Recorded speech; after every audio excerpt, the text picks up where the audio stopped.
એના મુખના દર્શન મને કરાવો. દુવિધામાં આવી દાસી આવીને કહેવા લાગી કે જો એવી વિડંબણા છે કે જો મુખના દર્શન નહીં કરાવો તો એ કહે છે કે હું ભૂખ્યો તરસ્યો અહીંયા બેઠા બેઠો મારા પ્રાણને ત્યાગી દઈશ. પણ એને કહો કે એકવાર આવીને ઝરૂખામાં એના મને દર્શન કરાવે.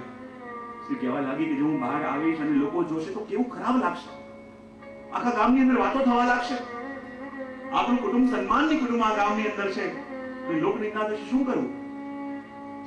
અને એ પણ વિચાર હતો કે આ સામે બેઠો રહેશે, ભૂખ્યો તરસો મરી જશે તો પણ ખરાબ લાગશે, શું કરવું જોઈએ? દાસીએ યુક્તિ કરી, કોઈ કાર્ય માટે તમે મારી સાથે બહાનાથી બહાર ચાલો, જ્યારે કોઈ આસપાસ દેખાય નહીં, ખાલી તમારા ઘૂંઘરાને ઉપર કરી તમારું મુખ એને બતાવી દો અને ચાલ્યો જાય, બસ આપણી જાન છૂટે. કારણ કે એમને એમ ચાલતું રહેશે તો મુશ્કેલ થઈ જશે. આ ભાઈ એને ઠીક લાગ્યો અને જ્યાં ચાલતા ચાલતા પોતાના મુખના દર્શન કરાવ્યા. અને દર્શન કરતાની સાથે તો પેલા યુવાનને એ સ્ત્રીમાં ઓર આસક્તિ વધી ગઈ અને કહે કે હવે આ સ્થાન છોડીને હું ક્યાંય ના જાઉં, મારે કંઈ જોઈતું નથી, બસ અહીંયા બેઠો રહું. અને સ્ત્રીને કહો કે રોજ એના મુખના દર્શન મને કરાવો. સ્ત્રીના આખા પરિવારની અંદર એ વાત ફેલી ગઈ. એના પતિ, એના સાસ સસુર બધા વિચાર કરવા લાગ્યા, આમને આમ ચાલશે. ગામની અંદર વાતો થવા લાગી છે, ગામના લોકો વાતો કરવા લાગ્યા છે કે આ કોણ આવીને યુવાન બેઠો છે. વારે વારે સમજાવીએ છે, ધમકી આપી તો કે મને મારવો તો મારી નાખો, પણ આ જગ્યા છોડીને હું ક્યાંય જઈશ નહીં. અને જો એ સ્ત્રી એનું મુખ મને રોજ ન બતાવે તો કંઈ ખાઈશ નહીં, પીશ નહીં. એવી વિડંબણામાં પડી ગયા. વિચાર કર્યો હવે શું કરવું? બધા ઉપાય કર્યો કે જો આટલા દિવસથી જાગેલો છે યુવાન, દેહ સૂતો હોય એનાથી પહેલા સવારે સવારે આપણે આ ગામ છોડીને અને ગોકુલ શ્રી ગુસાઈજી પાસે ચાલ્યા જઈએ. કારણ કે એમને એમ ચાલતું રહેશે, આ ગામની અંદર હવે વાતો થવા લાગી છે. ગામના લોકોને કોને કોને મોડે દાવા દેવા જઈએ, કોને કોને સમજાવવા જઈએ? બધાને આ ઉપાય ઠીક લાગ્યો અને જ્યાં સવાર થઈ આખો પરિવાર ઘરને બંધ કરીને ચાલતો ચાલતો જવા લાગ્યો. અને જ્યાં પેલા યુવાન સૂતો હતો એકદમથી આંખો ખુલી, જો ઘરમાં તાળું લાગેલું છે અને બધા છોડીને જઈ રહ્યા છે, એનાથી ન રહેવાયું કે સ્ત્રીનું મુખ જોયા વિના તો મારા પ્રાણ દેહમાં નહીં રહે. એટલી આસક્તિ મને એનામાં થઈ ગઈ છે કે એને જોયા વિના એક ક્ષણ પણ હું જીવી નહીં શકું. મને તો જવું પડશે. ક્યાં ગયા? કોઈ કહ્યું આ તરફ ગયા છે. અને ભાગતો ભાગતો પેલો યુવાન જવા લાગ્યો અને પેલા ક્ષત્રિય પરિવારે જોયું કે પાછળ આવી રહ્યો છે. જલ્દી જલ્દી આગળ ગયા. યમુનાજીમાં એક નૌકા હતી. નૌકાવાળાને કહું ઓલા વધારે રૂપિયા લે, પણ એને તું ન બેસાડતો એમ કહીને નૌકા લઈને પોતે આગળ ગયા. અને પેલો યુવાન ભાગતો ભાગતો આવ્યો, ઉભારો ઉભારો, મને પણ લેતા જાઓ, મને પણ લેતા જાઓ. પણ નૌકા ચાલી ગઈ અને સીધા યુવાન યમુનાજીની રજમાં જઈને પછડાયો. ચાલી ગઈ છે આસક્તિ તો પેલી સ્ત્રીમાં છે, પણ જાણે અજાણે પણ યમુનાજીના તટ પર આવ્યો, જાણે અજાણે પણ યમુનાજીની રજમાં લપેટાયો, જાણે અજાણે યમુનાજીના જલના છાંટા એના ઉપર પડ્યા. અને જ્યાં ક્ષત્રિય પરિવાર પહોંચ્યો શ્રી ગુસાઈજીની સન્મુખ, અને જ્યાં ગુસાઈજી સન્મુખ પહોંચ્યો, દંડવત કરી. શ્રી ગુસાઈજી કહે આવો વૈષ્ણવ, તમે આવો, પાતલ પધરાઈ બધા માટે, પ્રસાદ લઈ લો. જ્યાં અત્યારે 4 જણ પાતલ 5 મૂકી વિચાર કરવા લાગ્યા, અમે તો 4 જણ છીએ, આ 5મી પાતલ કોના માટે છે? કે વૈષ્ણવ હજી આવવાનો બાકી છે. પોતાના સેવકને કહે જલ્દી જલ્દી જાઓ અને યમુનાજીને સામે કાંઠે એક વૈષ્ણવ છે, એનું નામ નંદદાસ છે, તમે એની પાસે જાઓ અને નૌકામાં બેસાડી એને અહીંયા લઈને આવો. આ તો નિમિત્ત બન્યું છે આ પરિવાર. એ જીવ તો શ્રીજીની લીલાનો જીવ છે અને શ્રીજીની સન્મુખ એ જીવ થવાનો જ હતો, પણ શ્રીજીની સન્મુખ કરવા માટે પણ કોઈ નિમિત્ત થવો જોઈએ. આ વૈષ્ણવ પરિવાર નિમિત્ત બન્યો છે. અને જ્યાં નૌકા મોકલી અને એ યુવાન નૌકામાં બેસીને જ્યાં શ્રી યમુનાજીની ગોદમાં બેસીને આવવા લાગ્યો. અને જ્યાં યમુનાજીની ગોદમાં બેસીને આવે છે એને ખબર પણ ન પડી કે એના મનની વૃત્તિઓ, એની ઇન્દ્રિયો ક્યાં પરિવર્તિત થવા લાગી. અને જેવા એ નંદાજીને લઈને શ્રી ગુસાઈજીના સાનિધ્યમાં આવ્યા, આખો ક્ષત્રિયનો પરિવાર પણ પાસે બેસેલો છે, પેલી સ્ત્રી પણ બેસેલી છે કે જેને જોયા વિના એ જલ પણ પીતો નતો. પણ આજે જ્યારે શ્રી ગુસાઈજીના દર્શન થયા અને ગુસાઈજીના દર્શન કરીને સાક્ષાત શ્રીજીના દર્શન ગુસાઈજીના દર્શનમાં થયા અને એના નેત્રોમાંથી દળ આંસુની ધારા વહેવા લાગી. શ્રી ગુસાઈજીના સ્વરૂપમાં એટલું આકર્ષણ જાગ્યું કે ક્યાંય દૃષ્ટિ હટતી નથી. બાજુમાં પેલી સ્ત્રી બેસેલી છે, આખો પરિવાર બેઠેલો છે, પણ એનું મન શ્રી ગુસાઈજીના દર્શનમાં છે. અને ગુસાઈજીના દર્શનની અંદર એને શ્રીજીના દર્શન થયા અને દર્શન કરતાની સાથે એની જે આશક્તિ પેલી સ્ત્રીમાં હતી, જે સૌંદર્ય એને સ્ત્રીમાં દેખાતું હતું, હવે બધું સૌંદર્ય એને શ્રીજીના નેત્રોમાં દેખાવા લાગ્યું. જે આશક્તિ પેલા સ્ત્રીની અંદર થઈ હતી કે એક ક્ષણ પણ જેને જીયા વિના રહી ન શકે, એ આખું સૌંદર્ય જ્યાં શ્રી ગોસાઈજીના દર્શન થયા અને ગોસાઈજીએ દર્શન આપવા માત્રથી એની બધી આશક્તિ શ્રીનાથજીના સ્વરૂપમાં સ્થિર કરી દીધી. આ છે તો સ્નેહી જીવ, આ છે તો પ્રેમી જીવ, પણ એની આશક્તિની દિશા બદલાઈ ગઈ છે. જ્યારે એની દિશા અલૌકિક તરફ થઈ જશે તો જે આશક્તિ એની લૌકિકમાં છે એ જ આશક્તિ જ્યારે પ્રભુ તરફ થશે તો એવો ભક્ત બનશે, એવો ભક્ત બનશે કે ભગવાન પણ એને આધીન થઈને રહેશે.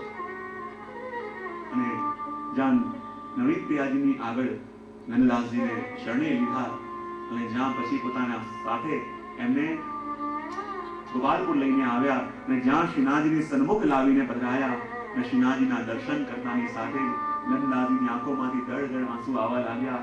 એ કૃપાનાથ, આપનાથી વિકુટો પડીને ક્યાં ક્યાં ભટક્યો, પ્રભુ કેવી કેવી જગ્યાએ ફર્યો, પણ જ્યાંથી હું વિકુટો પડ્યો હતો આજે એના સ્વરૂપની પાસે આવીને ઉભો છું. જેના માટે હું ભટકતો હતો, જે સૌંદર્ય પામવા માટે, જે પરમ સૌંદર્ય પામવા માટે હું ભટકતો હતો, આજે મને સમજાયું કે પરમ સૌંદર્ય જગતમાં ક્યાંય નથી. એ પરમ સૌંદર્ય ક્યાંક છે તો મારા શ્રીજીના નેત્રોમાં છે.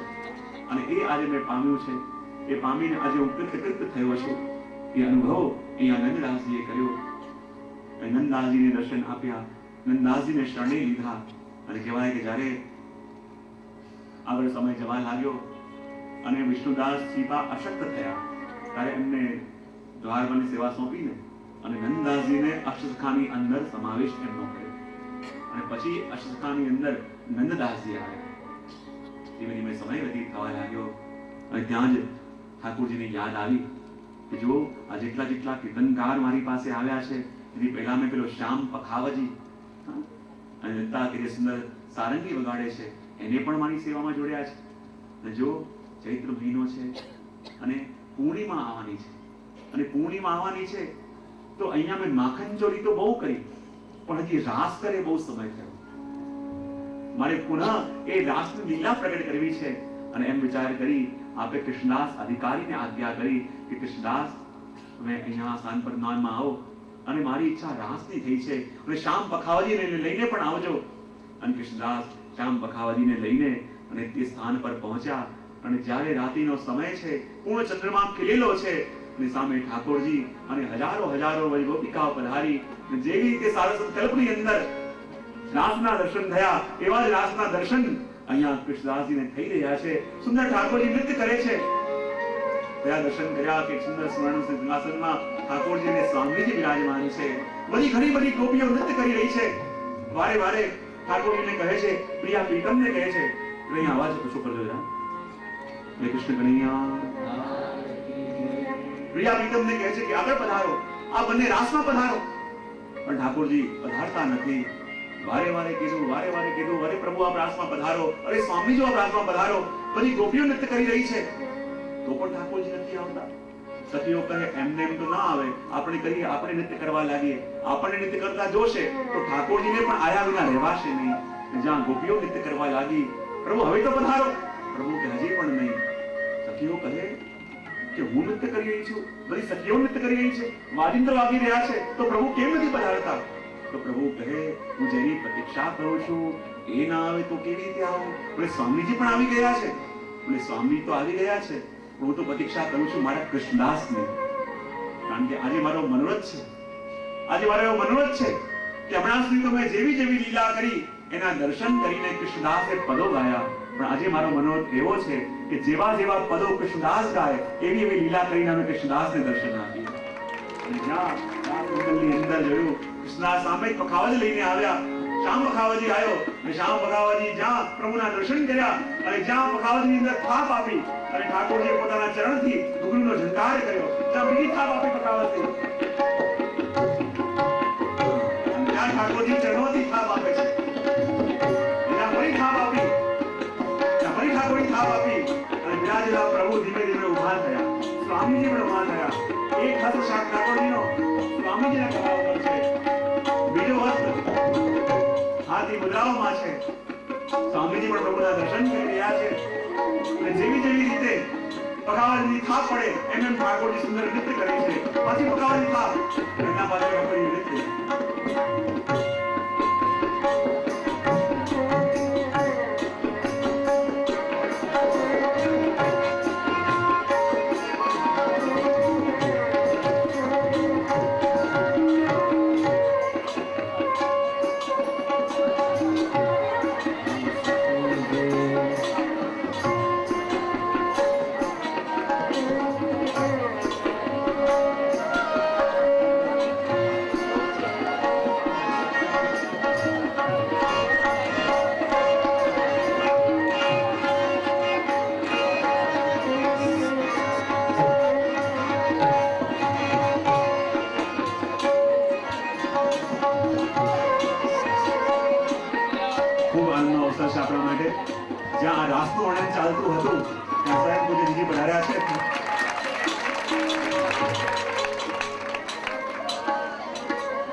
બધા સ્થાન ગ્રહણ કરી લો.